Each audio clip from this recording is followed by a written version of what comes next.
नमस्कार, आवाज समाचार में आप सभी का स्वागत है। मैं हूं सीमा। खबरों की शुरुआत करते हैं और सबसे पहले नजर डाल लेते हैं हेडलाइंस पर। G7 में भारत की कला ने बिखेरा रंग, पीएम मोदी ने दिए सांस्कृतिक उपहार। एयर इंडिया विमान हादसे की जांच में नया मोड़, ब्लैक बॉक्स जाएगा अमेरिका। एयर इंडिया की 15% अंतर्राष्ट्रीय उड़ानें रद्द, बोइंग विमानों की सुरक्षा जांच तेज। कोच्चि टस्कर्स केस में बीसीसीआई को 538 करोड़ चुकाने का मुंबई हाईकोर्ट ने दिया आदेश। 4 राज्यों की 5 सीटों पर उपचुनाव, 2026 के समीकरण तय करेंगे वोट। और गोदावरी नदी में बाढ़ का कहर, नासिक के घाटों तक पहुंचा पानी। और अब खबरें विस्तार से। प्रधानमंत्री नरेंद्र मोदी ने कनाडा में आयोजित G7 शिखर सम्मेलन में एक बार फिर भारत की सांस्कृतिक पहचान को वैश्विक मंच पर मजबूती से पेश किया है। इस अवसर पर पीएम मोदी ने दुनिया के कई शीर्ष नेताओं को भारतीय कला, परंपरा और कारीगरी से जुड़े उपहार भेंट किए, जो भारत की सांस्कृतिक विविधता का प्रतीक हैं। कनाडा के प्रधानमंत्री को बिहार की पीतल की बोधि वृक्ष मूर्ति दी गई, जबकि गवर्नर जनरल को उड़ीसा की रजत तारकशी क्लच पर्स, फ्रांस के राष्ट्रपति को तमिलनाडु की डोकरा नंदी मूर्ति और जर्मन चांसलर को कोणार्क सूर्य मंदिर का प्रतिरूप भेंट किया गया।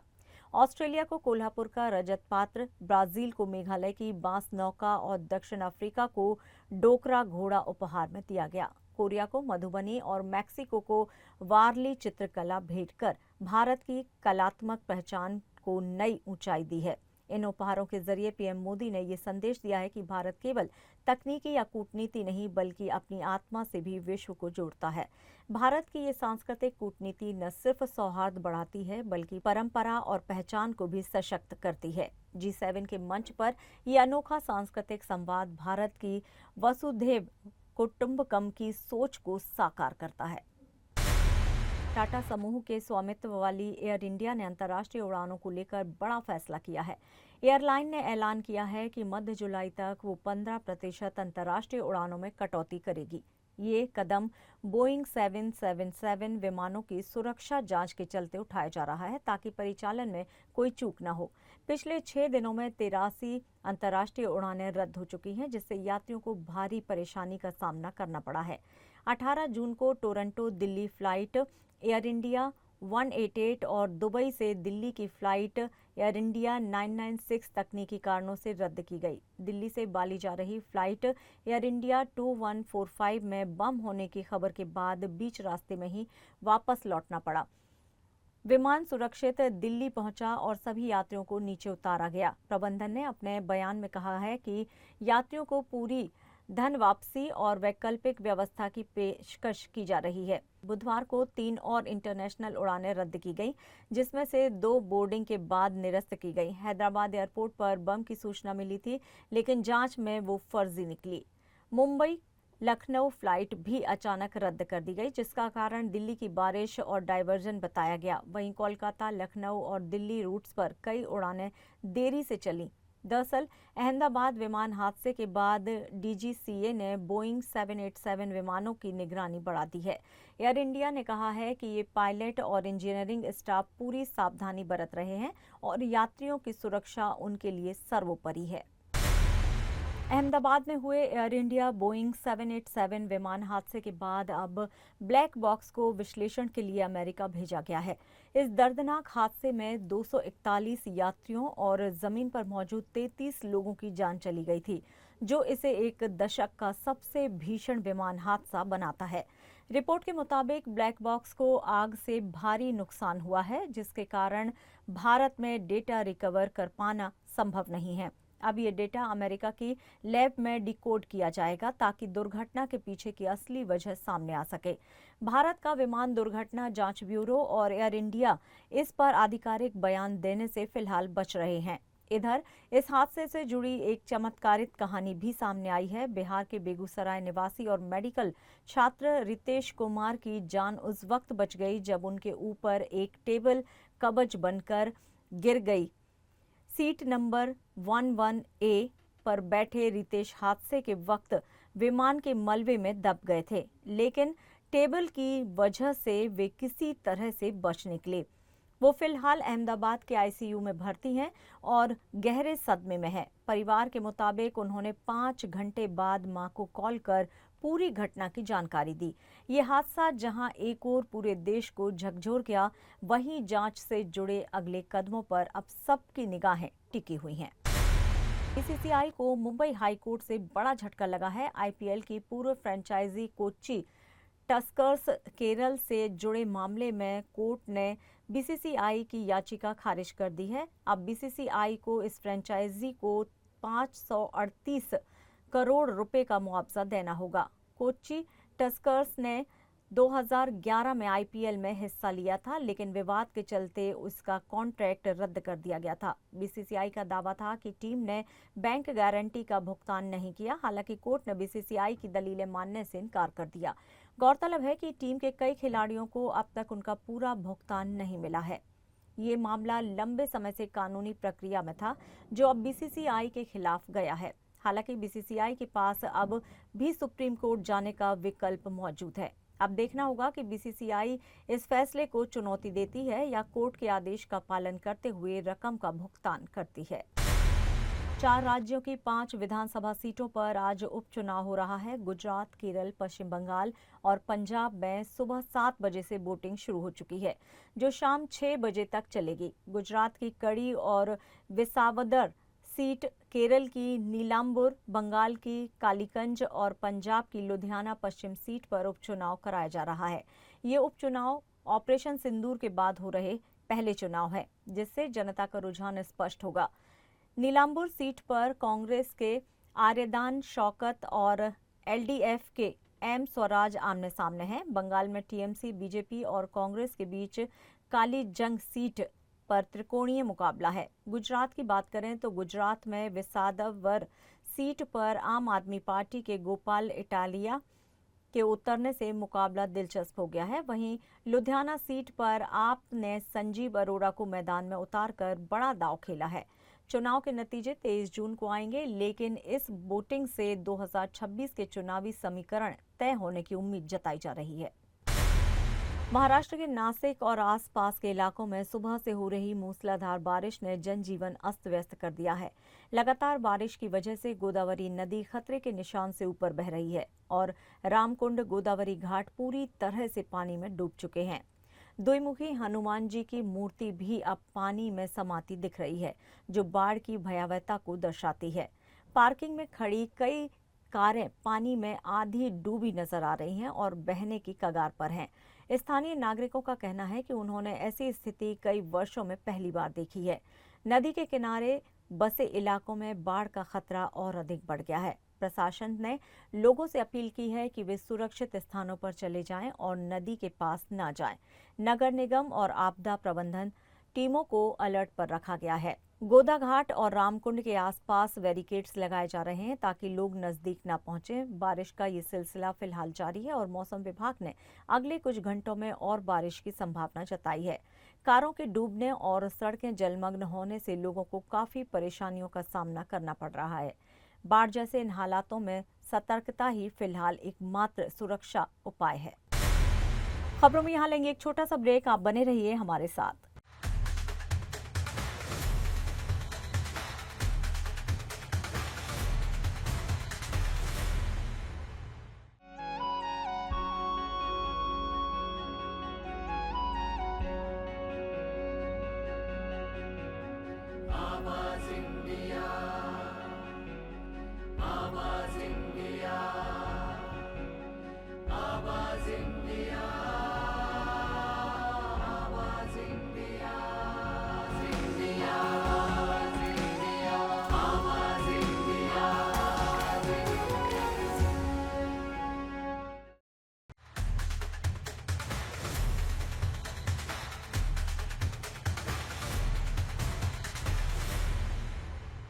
ब्रेक के बाद एक बार फिर से आप सभी का स्वागत है। बढ़ते हैं अपनी अगली खबर की ओर। प्रधानमंत्री नरेंद्र मोदी ने क्रोएशिया दौरे के दौरान बड़ा संदेश दिया है। उन्होंने कहा है कि चाहे यूरोप हो या फिर एशिया, समस्याओं का समाधान रणभूमि में नहीं बल्कि संवाद और कूटनीति से होना चाहिए। प्रधानमंत्री मोदी ने ये टिप्पणी उस समय लाई जब मिडिल ईस्ट में ईरान इजरायल युद्ध तेज हो रहा है। क्रोशियाई पीएम आंद्रेज प्लेंकोविक से द्विपक्षीय वार्ता के बाद मोदी ने बताया कि दोनों देशों ने रक्षा सहयोग बढ़ाने की योजना बनाई है। बैठक में कृषि, विज्ञान, संस्कृति समेत कई क्षेत्रों में सहयोग के 4 समझौतों पर हस्ताक्षर हुए। भारत मध्य पूर्व यूरोप कॉरिडोर पर भी सकारात्मक चर्चा हुई है। मोदी ने कहा है कि आतंकवाद लोकतंत्र का दुश्मन है और दुनिया को इसके खिलाफ एकजुट होना होगा। इस दौरान प्रधानमंत्री को क्रोएशिया की ऐतिहासिक संस्कृत व्याकरण की प्रति भी भेंट की गई। प्रधानमंत्री मोदी का क्रोएशिया में भारतीय समुदाय ने वंदे मातरम के नारों से स्वागत किया। ये दौरा दोनों देशों के संबंधों में नए अध्याय की शुरुआत मानी जा रही है। ईरान इजरायल जंग के 7वें दिन अमेरिका की संभावित एंट्री ने वैश्विक चिंता बढ़ा दी है। अमेरिकी राष्ट्रपति डोनाल्ड ट्रंप ने दावा किया है कि ईरान अब बातचीत करना चाहता है और व्हाइट हाउस आना चाहता है। हालांकि ट्रंप ने ईरान पर हमले को लेकर अंतिम निर्णय नहीं लिया है, लेकिन उन्होंने ये जरूर कहा है कि उनके पास हर चीज का प्लान है। द वॉल स्ट्रीट जर्नल की रिपोर्ट में दावा किया गया है कि ट्रंप ने ईरान पर हमले की योजना को मंजूरी दे दी है और अंतिम आदेश फिलहाल रोक रखा है। ट्रंप ने बातचीत की नाकामी पर अफसोस जताते हुए कहा है कि ईरान ने शानदार डील का मौका खो दिया है। इस जंग में अब तक ईरान में 585 लोगों की मौत हुई है, 1300 से ज्यादा घायल हुए हैं। वहीं इजरायल में 24 लोगों की मौत हुई है। ट्रंप ने युद्ध को लेकर वॉर रूम मीटिंग की बात कही और संकेत दिया है कि आखिरी फैसला हालात देखकर ही लिया जाएगा। अमेरिकी हस्तक्षेप से हालात और बिगड़ने की आशंका जताई जा रही है। ईरान इजरायल जंग के 7वें दिन अमेरिका की संभावित एंट्री ने वैश्विक चिंता बढ़ा दी है। अमेरिकी राष्ट्रपति डोनाल्ड ट्रंप ने दावा किया है कि ईरान अब बातचीत करना चाहता है और व्हाइट हाउस आना चाहता है। हालांकि ट्रंप ने ईरान पर हमले को लेकर अंतिम निर्णय नहीं लिया है, लेकिन उन्होंने ये जरूर कहा है कि उनके पास हर चीज का प्लान है। द वॉल स्ट्रीट जर्नल की रिपोर्ट में दावा किया गया है कि ट्रंप ने ईरान पर हमले की योजना को मंजूरी दे दी है और अंतिम आदेश फिलहाल रोक रखा है। ट्रंप ने बातचीत की नाकामी पर अफसोस जताते हुए कहा है कि ईरान ने शानदार डील का मौका खो दिया है। इस जंग में अब तक ईरान में 585 लोगों की मौत हुई है, 1300 से ज्यादा घायल हुए हैं। वहीं इजरायल में 24 लोगों की मौत हुई है। ट्रंप ने युद्ध को लेकर वॉर रूम मीटिंग की बात कही और संकेत दिया है कि आखिरी फैसला हालात देखकर ही लिया जाएगा। अमेरिकी हस्तक्षेप से हालात और बिगड़ने की आशंका जताई जा रही है। बांग्लादेश में विपक्षी अवामी लीग नेताओं के खिलाफ कार्रवाई को तेज कर दिया गया है। बुधवार को पार्टी के कई बड़े नेताओं को पुलिस रिमांड में भेज दिया गया। चाकरिया कोर्ट ने अवामी लीग नेता और पूर्व सांसद जफर आलम को 7 मामलों में 18 दिन की रिमांड पर सौंपा है। उन्हें भारी सुरक्षा के बीच कोर्ट लाया गया था, जहां सेना और पुलिस ने कोर्ट परिसर को चारों ओर से घेर रखा था। वहीं ढाका की एक अदालत ने पूर्व कानून मंत्री अनसुल हक को 5 दिन की पुलिस रिमांड पर भेजा है। उनके साथ साथ पूर्व लोक निर्माण मंत्री मोशर्रफ हुसैन को भी 3 दिन के लिए रिमांड पर रखा गया है। जानकारी के मुताबिक अनीसुल हक को पिछले साल अगस्त में हिंसक विद्रोह के मामले में गिरफ्तार किया गया था। अब जांच एजेंसियां इन नेताओं से अंतरिम सरकार और पुराने शासनकाल को लेकर पूछताछ कर रही हैं। पूर्व अभियोजक तुरीन अफरोज को भी हिरासत में लिया गया है। इस कार्रवाई को लेकर बांग्लादेश में राजनीतिक माहौल गर्म है। महाराष्ट्र में हिंदी को कक्षा 1 से तीसरी भाषा के रूप में अनिवार्य नहीं करने की मांग उठ रही है। मनसे अध्यक्ष राज ठाकरे ने इस मुद्दे पर एक विशेष संदेश भेजा है, जिसे अब धुले के सभी स्कूलों तक पहुंचाया जा चुका है। मनसे के वरिष्ठ पदाधिकारियों के नेतृत्व में स्कूल प्रबंधन को ज्ञापन सौंपा गया है, जिसमें ये अनुरोध किया गया है कि हिंदी को अनिवार्य न किया जाए। इस ज्ञापन को लेकर मनसे प्रमुख ने प्रिंसिपलों से भी ये अपील की है कि वे इस पर विचार करें और सरकार को अपनी प्रतिक्रियाएं भेजें। इस अभियान में मनसे के कई प्रमुख पदाधिकारी, राज्य सचिव प्राची कुलकर्णी, धुले जिला महासचिव अजीत राजपूत सहित अन्य कई पार्टी के कार्यकर्ता इस दौरान मौजूद रहे। आइए सुनते हैं मनसे के जिला सचिव अजीत राजपूत इस मामले को लेकर क्या कुछ कह रहे हैं। सुरुवातीपासून पहिलीपासूनच हिंदी हा ऐच्छिक विषय करण्याचा घाट घातलेला आहे आणि कुठेतरी आपली माय मराठी राज्यभाषा जी आपली महाराष्ट्राची मराठी भाषा आहे हिला कुठेतरी डावलण्याचा हा प्रयत्न होत असून कुठेतरी मराठीची गळचेपी करण्यासाठी ही सुरुवात आहे। सन्माननीय राजसाहेब ठाकरे आणि महाराष्ट्र नवनिर्माण सेना याने ह्या घटनेचा आणि ह्या GRचा तीव्र शब्दात विरोध केलेला आहे।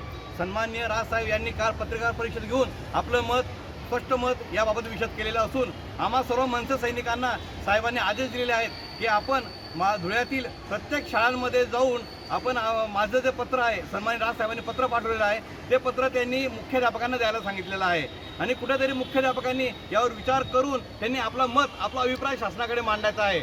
महाराष्ट्र नवनिर्माण सेनेचा हिंदीच्या ह्या ऐच्छिक विषयाला तीव्र शब्दात विरोध आहे. हिंदी आणि कुठली तिसरी भाषा हा पूर्ण भारतात कुठेच नाही आहे, इव्हन गुजरातमध्ये सुद्धा नाही आहे. फक्त महाराष्ट्रात इतका तो कुठेतरी महाराष्ट्राच्या मनसेला आणि मराठी माणसाला कुठेतरी दाबायचा प्रयत्न हा होत आहे आणि ही बाब मनसे महाराष्ट्र नवनिर्माण सेना कधी खपवून घेणार नाही. जर हा अध्यादेश रद्द नाही झाला तर सन्माननीय राजसाहेब ठाकरे यांच्या आदेशाने आम्ही रस्त्यावर उतरून याचा तीव्र निषेध करणार. जय हिंद, जय महाराष्ट्र. मुंबई से सटे नालासोपारा पश्चिम में बारिश के कारण हालात बिगड़ने लगे हैं. तुलिंज रोड से लेकर टांकी रोड तक सड़कों पर जल जमाव की गंभीर स्थिति देखी जा रही है. इस इलाके में चारों तरफ बस पानी ही पानी नजर आ रहा है, जिससे आम लोगों को चलने में खासी परेशानी हो रही है. स्कूली बच्चों को भरे हुए पानी में से होकर गुजरना पड़ रहा है और वाहन चालकों को भी काफी दिक्कतें पेश आ रही हैं. जल जमाव के चलते सड़कें मानो छोटी नदियों में तब्दील हो गई हैं. नगर निगम की ओर से किए गए नाले सफाई के दावों की सच्चाई अब खुलकर सामने आ गई है. लोगों का कहना है कि हर साल की तरह इस बार भी प्रशासन ने सिर्फ कागजों पर तैयारी की है. वहीं दूसरी ओर कुछ इलाकों में पानी घरों के अंदर घुसने की भी खबरें मिल रही हैं.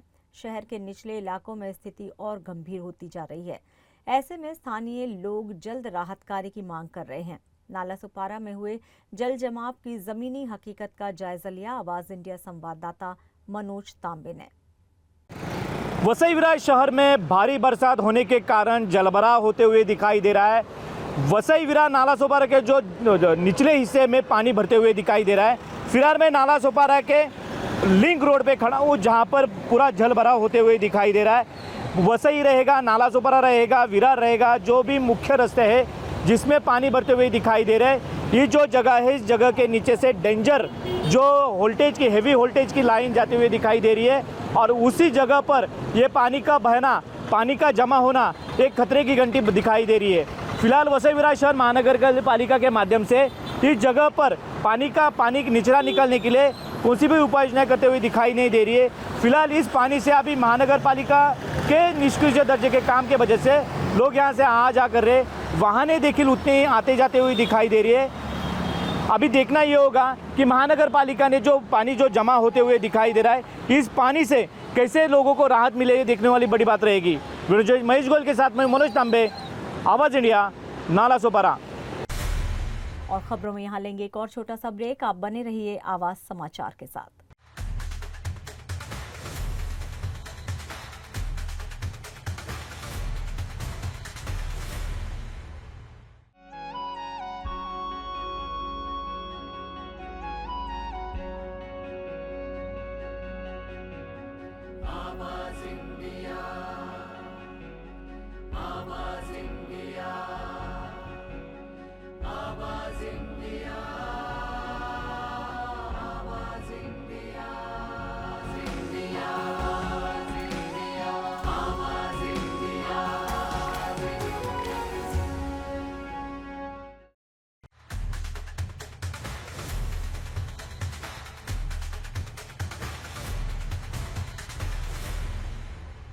ब्रेक के बाद एक बार फिर से आप सभी का स्वागत है. बढ़ते हैं अपनी अगली खबर की ओर. हॉलीवुड सुपरस्टार टॉम क्रूज को आखिरकार उनके शानदार करियर का सबसे बड़ा सम्मान मिलने जा रहा है.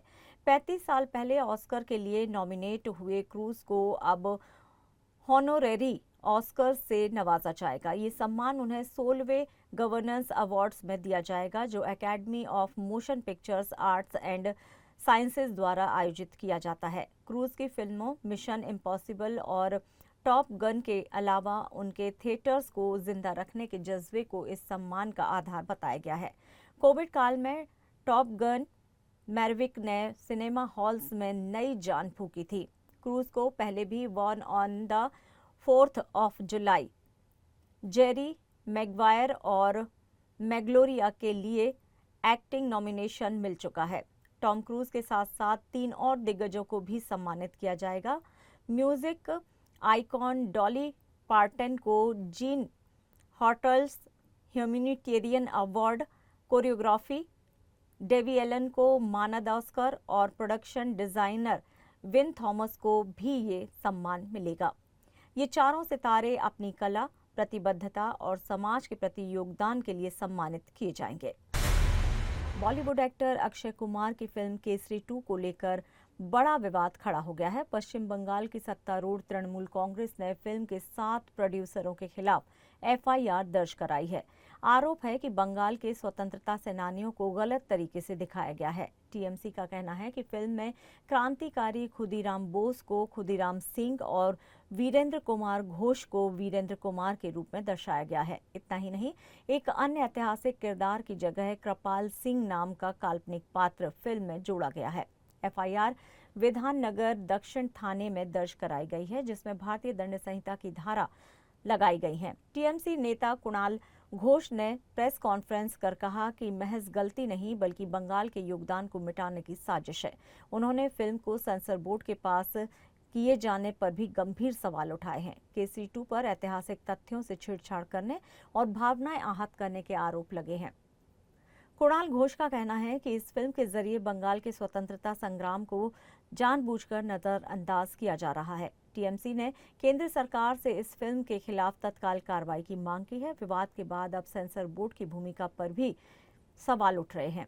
राज्य की मुख्यमंत्री ममता बनर्जी ने भी बिना नाम लिए फिल्म के कंटेंट पर आपत्ति जताई है। उन्होंने कहा है कि बंगाली क्रांतिकारियों की भूमिका को छोटा दिखाने की कोशिश की गई है। ममता बनर्जी ने कहा कि हम इसकी कड़ी निंदा करते हैं और इससे पीछे हटने वाले नहीं हैं। फिलहाल मामला गरमाया हुआ है और केसरी 2 विवादों में घिरती नजर आ रही है। केसरी চ্যাপ্টার 2 যে সিনেমাটি আসছে সেই সিনেমা সেখানে বাঙালি বিপ্লবীদের যেভাবে বিকৃত করা হয়েছে সেটা কিন্তু আমরা কোনো অবস্থায় অ্যালাউ করব না। এটা কি করে তৈরি হতে পারে এবং এটা কি করে সার্টিফিকেট পেতে পারে, এটা মুক্তি পাওয়ার আগে কেন এটা আটকে যাবে না? এখানে দেখানো হচ্ছে স্বাধীনতা সংগ্রাম আর ক্ষুদিরাম বোসকে নাম বিকৃত করে করা হচ্ছে ক্ষুদিরাম সিং। ক্ষুদিরাম বোসকে করা হয়েছে ক্ষুদিরাম সিং। বারীন্দ্র কুমার ঘোষ, ঋষি অরবিন্দের ভাই বারীন্দ্র কুমার ঘোষকে করা হয়েছে বারিন কুমার। আর তাদের যে ঐতিহাসিক যে ঘটনা বোমা তৈরি শেখানো, সেখানে সিনেমায় দেখানো হয়েছে কোনো এক কৃপাল সিং এই বিপ্লবীদের বোমা তৈরি করা শেখাচ্ছেন। হেমচন্দ্র কানুনগো কোথায় গেলেন? হেমচন্দ্র কানুনগোর বদলে কৃপাল সিং কে? কৃপাল সিং এই মামলার সঙ্গে এই ক্ষুদিরাম বোস বারিন ঘোষদের সঙ্গে কৃপাল সিং আসছে কোথার থেকে? ফলে বাঙালি বিপ্লবীদের নাম পদবি বিকৃত করে বাংলার স্বাধীনতা সংগ্রামের ইতিহাসকে বিকৃত করছে এবং এটা হচ্ছে প্ল্যানফুলি। যারা সারা দেশে বাংলা ভাষায় কথা বললেই ধরে নিয়ে গিয়ে বাংলাদেশি বলে পুশব্যাক করাচ্ছে। আরে আমরা তো পশ্চিমবঙ্গের বাঙালি, ভারতবর্ষের অন্য জায়গাতেও তো বাঙালি রয়েছে। বাংলায় কথা বলা মানে কি বাংলাদেশি নাকি? যারা বাংলায় কথা বললেই সেটাকে অপরাধের চোখে দেখে বাংলাদেশি বলে বার করে দিতে চাইছে, ওই একই মস্তিষ্ক, ওই একই চক্রান্তের ভর কেন্দ্র থেকে বাংলার ইতিহাসকে বিকৃত করার জন্য ক্ষুদিরাম বোসকে ক্ষুদিরাম সিং করা হলো পর্দায়, বারিন ঘোষকে বারিন কুমার করে দেওয়া হলো পর্দায়। আমরা গোটা পশ্চিমবঙ্গবাসী, আরে বাঙালিরা কি স্বাধীনতা আন্দোলন করেনি? ঘোষ বোস স্বাধীনতা আন্দোলন করেনি? স্বাধীনতা আন্দোলন সিং কুমার দিয়ে এস্টাবলিশ করতে হবে? এইভাবে কেন বাংলাকে ছোট করা হচ্ছে? আমরা এর তীব্র প্রতিবাদ করছি এবং অবিলম্বে এই ছবি সংশোধন করে বাস্তব নামগুলিকে ঠিকভাবে আনার আমরা দাবি জানাচ্ছি। हर दिन गणतंत्र लोकतंत्र हत्या दिवस पालन होना चाहिए और जितना बिल ले आया all blacklisted bill 30 quota হচ্ছে সন্ত্রাসবাদী মরুভূমি। তারা ঠিক করবে বাংলা কি খাবে, বাংলা কি পড়বে, বাংলা কোন দিন রবীন্দ্র জয়ন্তী পালন করবে, বাংলা কোন দিন প্রতিষ্ঠা দিবস পালন করবে, শুভ নববর্ষ কবে হবে। How can they do it? Even বাংলার নামটা নিয়েও পর্যন্ত অ্যালফাবেটিক্যালি আমাদের সবচেয়ে লাস্টে পড়ে থাকতে হয় বলে সবার স্বার্থে যদি মুম্বাই চেঞ্জ হতে পারে নাম, যদি উড়িষ্যার নাম চেঞ্জ হতে পারে, তাহলে যা যা বলেছে আমরা সব করে দিচ্ছি। 3 বার করে বিল অ্যামেন্ডমেন্ট করে পাঠিয়েছি। আজকে 4-5 বছর হয়ে গেছে, 12 বছর 10-12 বছর ধরে চলছে। তাহলে কেন বাংলা নামটা দিতে, তাহলে বাংলা রাজ্য বলতো? আমরা তো বাংলাদেশ চাইনি, বাংলাদেশ তো আলাদা রাষ্ট্র, তারা তাদের মতো স্বাধীন দেশ। ইন্ডিয়ার মধ্যে বাংলা রাজ্য পড়ে। পাকিস্তানে যদি একটা পাঞ্জাব থাকতে পারে, তাহলে ইন্ডিয়াতে একটা বাংলা থাকতে পারে না, বাংলা রাজ্য। ন্যাশনাল সং, ওটাও বাংলা থেকে। ন্যাশনাল আনথেম জনগণ মন অধিনায়ক জয় হে, এটাও বাংলা থেকে। স্বাধীনতা আন্দোলনে বাংলার ভূমিকা সবচেয়ে বড় ছিল। একেবারে রাজনৈতিক সংস্কার, সামাজিক সংস্কার, সতীদাহ প্রথা নিবারণ থেকে শুরু করে কত কি, বাল্যবিবাহ রোধ, বিধবা বিবাহ প্রচলন, অনেক কিছু ছিল। আপনারা ফিল্ম বানিয়ে আজকে ক্ষুদিরামকে বলছেন ক্ষুদিরাম সিং, আপনারা আজ বলছেন প্রফুল্ল চাকিকে আর একটা উল্টো নাম দিয়েছেন। লজ্জা করে না স্বাধীনতা সম্মানীদের, স্বাধীনতা সংগ্রামীদের অসম্মান করতে? বাংলাকে অসম্মান করলে জেনে রাখুন, অন্য রাজ্যের কাউকে আমরা অসম্মান করি না। আমরা রাজ্যের প্রতি প্রান্তরে ছোট হোক বড় হোক সবাইকে সম্মান করি। তাই কথায় কথায় बॉलीवुड की बहुचर्चित फिल्में हाउसफुल 5 और ठग लाइफ दर्शकों की उम्मीदों पर खरी नहीं उतर पा रही हैं। अक्षय कुमार, अभिषेक बच्चन और रितेश देशमुख की हाउसफुल 5 ने अब तक 165.25 करोड़ रुपए का कारोबार किया है, लेकिन 225 करोड़ के भारी भरकम बजट के सामने ये आंकड़ा कमजोर लगता है। पहले हफ्ते में जोरदार कमाई के बाद अब फिल्म की ग्रोथ थमती नजर आ रही है। दूसरी तरफ कमल हसन की ठग लाइफ पूरी तरह से दर्शकों को लुभाने में नाकाम रही है। 200 करोड़ के बजट पर बनी इस फिल्म ने अब तक महज 47.45 करोड़ रुपए की कमाई की है। कमजोर कहानी और निर्देशन की वजह से फिल्म को सोशल मीडिया पर भी नकारात्मक प्रतिक्रियाएं मिल रही हैं। इन दोनों फिल्मों की तुलना में हॉलीवुड की how to train your dragon का लाइव एक्शन वर्जन थोड़ा बेहतर प्रदर्शन कर रहा है। हालांकि इसकी कमाई भी औसत है, लेकिन फिल्म ने अब तक 14.36 करोड़ रुपए जुटा लिए हैं। पहले हफ्ते में 4.5 करोड़ की एक दिन की कमाई के बाद अब ये फिल्म भी धीमी हो चुकी है। बॉक्स ऑफिस के इस माहौल में स्पष्ट है कि दर्शक अब कंटेंट को तवज्जो दे रहे हैं। सिर्फ बड़े नामों से फिल्म नहीं चल रही। अब देखना ये होगा कि आने वाले वीकेंड में इन फिल्मों की किस्मत करवट लेती है या फिर हालात और बिगड़ते हैं। और फिलहाल आवाज समाचार में इतना ही। आप देखते रहिए आवाज इंडिया।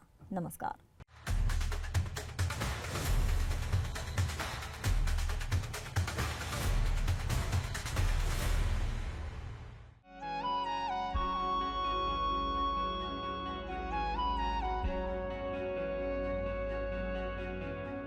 आवाज इंडिया।